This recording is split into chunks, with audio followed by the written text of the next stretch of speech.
सुनिए जरा, अब सोचिए जरा कि पाकिस्तान को अफगानिस्तान घुसकर मार रहा है। पाकिस्तान को भी ये इल्म नहीं था कि इतने बुरे दिन आ जाएंगे कि अब अफगानिस्तान भी पीट कर चला जाएगा। तो अब पाकिस्तान क्या कर रहा है? पाकिस्तान भारत पर आरोप लगा रहा है। पाकिस्तान कह रहा है कि इसमें भारत का हाथ है, भारत उकसा रहा है, इसलिए अफगानिस्तान हमें मार रहा है। और यह कब हो रहा है? अगली तस्वीर देखिए, आज खुद जब अफगानिस्तान के विदेश मंत्री हिंदुस्तान में है, अमीर मुत्तकी ने प्रेस कॉन्फ्रेंस की बाकायदा इस दौरान, और उधर अफगानिस्तान अटैक कर चुका था। जो हदफ और मजलूब था वो हासिल हुआ, और यहाँ पे अमन अमान अगर मुमकिन है तो वो पॉल्यूशन से हो सकता है। पाकिस्तान भारत पर आरोप लगा रहा है। देखिए जरा, अब आपको बताऊं शहबाज शरीफ क्या कुछ कह रहे हैं। शहबाज कह रहे हैं पाकिस्तान की सुरक्षा से कोई समझौता नहीं होगा, हर उकसावे का कड़ा और असरदार जवाब दिया जाएगा। इधर ताबूतों की लाइन लगी हुई है पाकिस्तान में। अफगानिस्तान कह रहा है अफगान की तरफ से जंग रुकी है, हम शांति चाहते हैं। अगर पाकिस्तान शांति और अच्छे रिश्ते नहीं चाहता है तो अफगानिस्तान के पास भी विकल्प मौजूद हैं। हमारा दिल बड़ा है, अफगानिस्तान को भारत या पाकिस्तान से कोई दिक्कत नहीं है। जरदारी कह रहे हैं कि पाकिस्तान के पास इस बात के ठोस सबूत हैं कि कई हमले अफगान धरती से संचालित हुए हैं और चरमपंथी समूहों को भारत से समर्थन मिल रहा है। पाकिस्तान के देखिए सेना का कहना है पाकिस्तानी सेना ने कई अपमान अफगान चौकियों और पोस्ट पर अटैक किया, बड़ी संख्या में अफगान सैनिकों और टीटीपी आतंकियों को मारा है।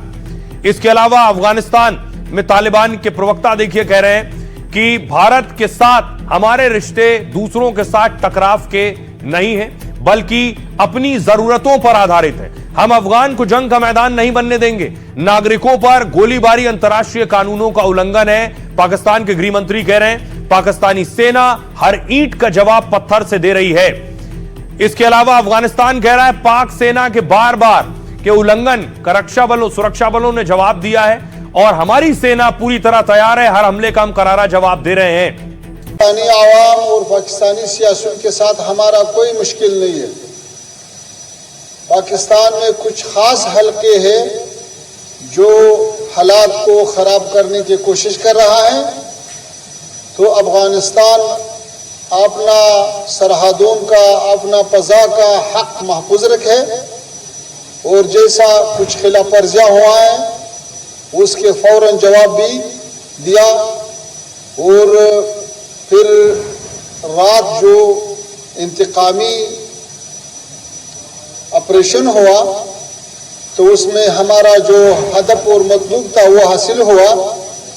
फिर हमारे दोस्त ममालिक जैसा कतर और सऊदी अरबिस्तान, उन्होंने ख्वास्ता, उन्होंने तलब किया कि अभी जंग रुकना चाहिए। दुनिया के मुस्लिम देश जो पाकिस्तान के साथ आकर खड़े होते हैं, चाहे वो ईरान हो या फिर कतर हो, ये आखिर क्यों खामोश है? अफगानिस्तान ने मारा क्योंकि दूसरी तरफ भी मुस्लिम देश है, इसलिए ये चुप है। सबसे पहले देखिए कतर क्या कह रहा है।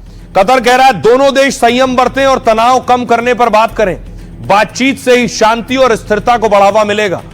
सऊदी अरब कह रहा है अफगान पाक बॉर्डर पर तनाव से हम चिंतित हैं, क्षेत्रीय शांति के लिए हम दोनों से अपील करते हैं कि बातचीत से तनाव कम करने की कोशिश करें। ईरान कह रहा है दो मुस्लिम देशों के बीच टकराव और तनाव ठीक नहीं है, हमारा मानना है कि दोनों पक्ष संयम बरतें, हम इसे सुलझाने और इसमें मध्यस्थता कराने को तैयार हैं। भारत कह रहा है हम अफगानिस्तान के घरेलू मामलों में किसी तरह का हस्तक्षेप नहीं करते हैं, यह कहना है भारत का। सऊदी अरब क्या कह रहा है?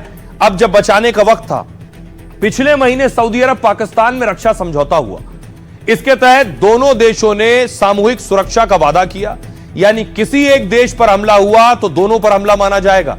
पाकिस्तान ने पूरी दुनिया के सामने इस समझौते पर दस्तखत किए और बताने की कोशिश की कि हम पर हमला होगा तो सऊदी हमारे साथ है। लेकिन सिर्फ एक महीने में ही इस समझौते की पोल खुल गई, क्योंकि अफगानिस्तान ने पाक पर हमला किया तो सऊदी अरब चुप रहा। सऊदी अरब ने जवाब भी दिया तो चिंता जताई और शांति की अपील की। सऊदी अरब ने तालिबानी हमले का खुलकर विरोध भी नहीं किया, यानी साफ तौर पर सऊदी अरब पाकिस्तान तालिबान के बीच में नहीं आया है, जबकि समझौते के तहत सऊदी अरब को पाक के साथ खड़ा होना चाहिए था, अफगानिस्तान से लड़ने के लिए सेना भेजने की तैयारी करनी चाहिए थी। हालांकि सऊदी ने शांति की बात करके आम देशों की तरह ही बयान दिया है। इस बयान ने क्या पहले ही ट्रायल में पाकिस्तान के समझौते को फेल कर दिया है? अब सवाल यह उठ रहा है जरा, आखिर क्यों यह बवाल है? ये देख रहे हैं ऊपर जो आप लाल देख रहे हैं, ये नक्शा अफगानिस्तान का है, और जो हरे रंग में देख रहे हैं, यह है पाकिस्तान का नक्शा। बीच में पीली लाइन जो आप देख रहे हैं जो ब्लिंक कर रही है, यह है डूरेंट लाइन। पाकिस्तान और अफगानिस्तान का बॉर्डर है यही बॉर्डर बवाल है। क्यों? पाकिस्तान अफगानिस्तान में विवाद की मुख्य वजह है यही डूरेंट लाइन। इसे डूरेंट लाइन क्यों कहते हैं? दरअसल ये 2430 किलोमीटर लंबी पाकिस्तान अफगान सीमा है। डूरेंट लाइन बलूचिस्तान, खैबर पख्तूनख्वा और कुछ कबायली इलाकों से गुजरती है। इसने अफगानिस्तान में रहने वाले पश्तूनों को दो देशों में बांट दिया है, यानी कुछ पश्तून बॉर्डर पर इधर रहते हैं, कुछ इधर रहते हैं। बीच में लाइन आ गई तो पश्तून बट गए दोनों देशों में। इसलिए अफगानी सरकार इसे बॉर्डर नहीं मानती है, काल्पनिक रेखा कहती है। दरअसल 1989 में सर हेनरी डूरेंट ने अफगान शासक के साथ एक रेखा का समझौता किया, यानी बॉर्डर का। उन्हीं के नाम पर इसे डूरेंट रेखा कहा गया, जो ब्रिटिश इंडिया अफगानिस्तान में तय हुई थी। कहा यह जाता है कि सर डूरेंट ने क्या किया, एक मैप उठाया, अफगानिस्तान और पाकिस्तान तब बंटवारा नहीं हुआ था, मैप उठाया और पेन से, कलम से उस पर रेखा खींच दी है। यही है वो पीली रेखा जो अफगानिस्तान और पाकिस्तान का बॉर्डर बन गई। लेकिन इसने अफगानी पश्तूनों के गांव, मकान, जमीन दो देशों में बांट दिए। सीमा तय होते ही विरोध शुरू हुआ। तालिबानी सत्ता में आए तो उन्होंने कड़ा रुख अपनाया इस पर। तालिबानी सरकार बनने के बाद से सीमा पर दोनों तरफ से लगातार गोलीबारी हो रही है। फिलहाल अब इस मुद्दे को लेकर दोनों देशों में युद्ध के हालात बन गए हैं।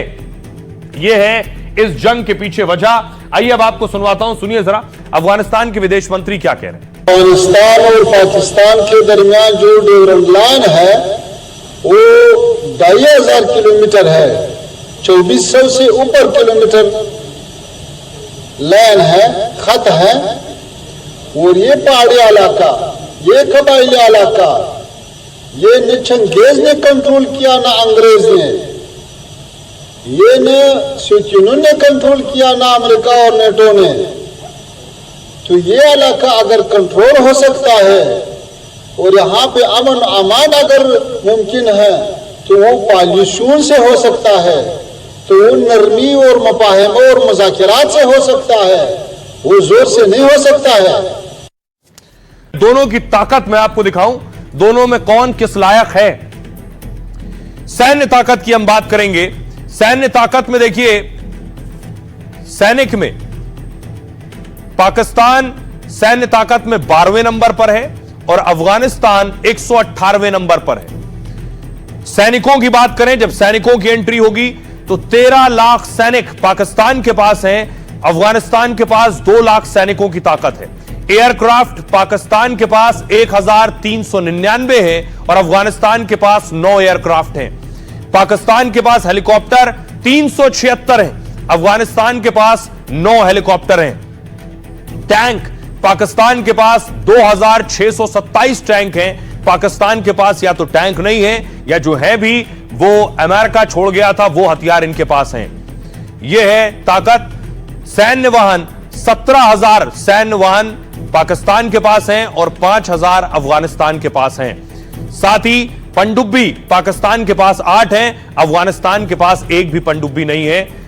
परमाणु बम पाकिस्तान के पास 170 हैं और अफगानिस्तान के पास 0।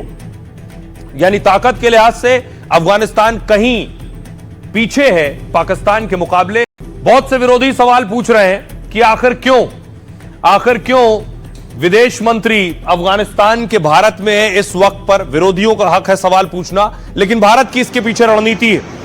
पाकिस्तान भले ही कहे कि भारत ने अफगानिस्तान को उकसाया है, इसके बाद अफगानिस्तान ने अटैक किया है, लेकिन भारत अगर अफगानिस्तान की मदद कर रहा है तो उसके जरिए कैसे वो पाकिस्तान को घेर रहा है, यह भी समझने की बात है। इसके पीछे क्या स्ट्रैटेजी है। यह जो आप मुलाकात की तस्वीर देख रहे हैं, विरोधी और बहुत से एक्सपर्ट्स ये कह रहे हैं कि पाकिस्तान अफगानिस्तान को गोली देता है, जख्म देता है, लेकिन भारत एम्बुलेंस देता है। पाकिस्तान और अफगान के बीच कई सालों से तनाव है। दोनों देश बॉर्डर से लेकर आतंक के मुद्दों पर टकराते रहे। कुछ सालों से पाक अफगानिस्तान को दुश्मन की तरह मान रहा है। ऐसे में पाक के दुश्मन से भारत की दोस्ती उसके लिए बहुत बड़ा झटका है। अफगान क्रिकेट से विकास के कई पैमानों में वो पाक से आगे है और अफगान के विकास के पीछे भारत का बहुत बड़ा हाथ है। अफगानिस्तान में नई संसद और कई बांध बनाने में भारत ने मदद की है। अफगानिस्तान की क्रिकेट टीम भारत का होम ग्राउंड, भारत में उसका होम ग्राउंड है, समझ लीजिए यहीं सीखे हैं वो क्रिकेट। भारत ने अफगान में 500 प्रोजेक्ट, $3 अरब का निवेश किया है। दोनों देशों के बीच नई डील और समझौते पर भी बात चल रही है। जानकारी मानते हैं कि अफगान से रिश्ते के पीछे अहम रणनीति है। अफगानिस्तान से चीन और पाकिस्तान को काउंटर करने में मदद मिलेगी। पाकिस्तान ने भारत के लिए हवाई और जल का रास्ता बंद कर रखा है। अफगान के सहारे मध्य एशिया तक भारत की पहुंच आसानी से हो जाएगी। चीन और पीओके में खनिज के भारी भंडार हैं, भारत की पहुंच से दूर हैं। अफगानिस्तान में भी लिथियम और दूसरे खनिजों के भारी भंडार हैं। डील से अफगानिस्तान के खनिज का भारत इस्तेमाल कर सकता है भविष्य में, यानी अफगान से दोस्ती बढ़ेगी तो पाकिस्तान की घेराबंदी आसान होगी। और यही वजह है कि पाकिस्तान इस बात को लेकर बहुत टेंशन में है, परेशान है। इन तस्वीरों को देखकर सुनिए जरा डिफेंस एक्सपर्ट्स क्या कह रहे हैं। अफगानिस्तान एक तो पाकिस्तान के पीछे पड़ता है, तो वहां से हमारे अच्छे संबंध तो पाकिस्तान को इससे चलता है। दूसरी बात, हमारा अफगानिस्तान के द्वारा ईरान, रशिया, सेंट्रल एशिया, उनके साथ एक हमारा संबंध जुड़ जाता है। तो ये भी एक बहुत बड़ा एक सोचने वाली बात है। साथ साथ अफगानिस्तान में जिस तरह से चीन अपने पैर पसार रहा था, वहां पर भी एक तरह से उनके लिए काउंटर है कि आज वो किस प्रकार से भारत के पास आ रहे हैं, भारत से बातचीत कर रहे हैं, और भारत भी एक बदले हुए तालिबान को गले लगा रहा है, इसमें कोई शक नहीं है। अब आइए आपको बताऊं, पाकिस्तान में कोई भी बीमारी हो, कोई भी दिक्कत परेशानी हो, वो हर बात के लिए भारत पर आरोप लगाता है। कुछ भी हो, चींटी भी मर जाए तो भारत पर इल्जाम। जैसे देखिए अफगानिस्तान ने पीटा है अभी। अफगानिस्तान पाक में सीमा विवाद की वजह से गोलियां चल रही हैं। इसी विवाद में अफगानिस्तान ने पाक सैनिकों को ढेर कर दिया है, लेकिन पाकिस्तान के राष्ट्रपति जरदारी इसमें भारत का हाथ बता रहे हैं। पाक सेना ने तो भारतीय खुफिया एजेंसी पर भी आरोप लगाया है, कहा है कि भारतीय एजेंसी पाक में आतंकी हमले करा रही है। इतना ही नहीं, बलूचिस्तान में अगर कुछ होता है, यानी अफगानिस्तान मारे तो भारत पर आरोप लगा दो। बलूचिस्तान जब पीटता है, बलूचिस्तान पाक का सबसे बड़ा और संसाधन संपन्न राज्य है, इस पर पाक का कब्जा है। वो इसे चीन अमेरिका को बेचना चाहता है, लेकिन बलूच लोग इस प्राकृतिक संपदा में अपना हिस्सा मांग रहे हैं और इसी मांग को लेकर लंबे समय से आंदोलन हो रहा है पाकिस्तान में। बलूचिस्तान ने पाकिस्तान से आजादी की जंग छेड़ दी है, लेकिन पाकिस्तान इसके पीछे भी भारत का हाथ बता देता है। हाल ही में जाफर एक्सप्रेस पर अटैक हुआ, पाक ने भारत पर उंगली उठा दी। अगली जगह देखिए पीओके, पाक अधिकृत कश्मीर, पाक की दमनकारी नीतियों के खिलाफ पीओके में बगावत फूट पड़ी। लोग बिजली, आटे, सब्सिडी की मांग को लेकर सड़क पर उतर आए। यह प्रदर्शन इतना बढ़ गया कि पाक सेना पर अटैक हुए। इस प्रदर्शन को लेकर भी पाक मंत्रियों ने भारत का हाथ बता दिया है। और इतना ही नहीं, पाकिस्तान में जो टारगेट किलिंग हुई लंबे समय से आतंक के खिलाफ, आतंक के लिए सुरक्षित पनागा अगर कोई है तो पाकिस्तान है। गैंग वॉर में एक दूसरे के संगठन के लोग मारे जा रहे हैं। 2 साल में पाक में 20 बड़े आतंकी मारे गए हैं। हालांकि भारत ने इससे साफ इनकार किया है, पाकिस्तान ने इसे लेकर भारत पर आरोप लगा दिया। यानी पाकिस्तान में कुछ भी हो, उसके लिए पाकिस्तान सीधे तौर पर भारत पर आरोप लगाता है, क्योंकि उसके लिए सबसे आसान यही है।